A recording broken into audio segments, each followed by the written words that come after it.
কি ব্যাপারটা কি বলো তো বৌদি তোমার? দেখুন এমএলএ সাহেব, আমি আর আপনার সাথে কোনো কথা রাস্তার মাঝে বলতে চাই না।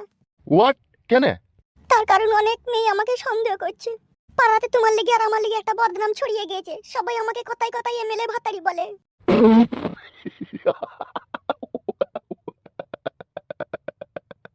এ কি আপনি হাসছেন? আমার জন্য যদি তোমার পাড়ার মেয়েদের কাছে বদনামি শুনতে হয়, সে তো তোমার গলার হার গো। তার কারণ আমার মতো একটা এমএলএ মানুষ তোমাকে মন দিয়েছে, এই তো তোমার সৌভাগ্য। আর সেইটাকে তুমি বদনামি বলছো? দেখো আমার ডার্লিং, আমরা এমএলএ, আমরা কোটি কোটি টাকা ইনকাম করি। আমরা পারি না ভালো কোনো হোটেলে গিয়ে আরামায়েশ করে 2-1 লাখ টাকা ফুটাইতে? কিন্তু যাই না কেন জানো? তার কারণ তোমাদের মতো কিছু বৌদি থাকে না, তাদেরকে আমরা মনে প্রাণে ভালোবেসে ফেলি। আর তাদের পেছনেই আমরা লাখ লাখ টাকা গুঁজে দিই। তাই তোমাকে ভালোবেসে এই পর্যন্ত তোমাকে আমি 7 লাখ টাকা দিয়েছি। আরো 14 লাখ তোমাকে আমি দিতে চাই। কিন্তু আমি তোমার সাথে যেই ব্যবহার করছি সেটাই কিন্তু করব। সে বদনামি করুক আর লোকে সুনামি করুক। বুঝেছো আমার চুলচুলি?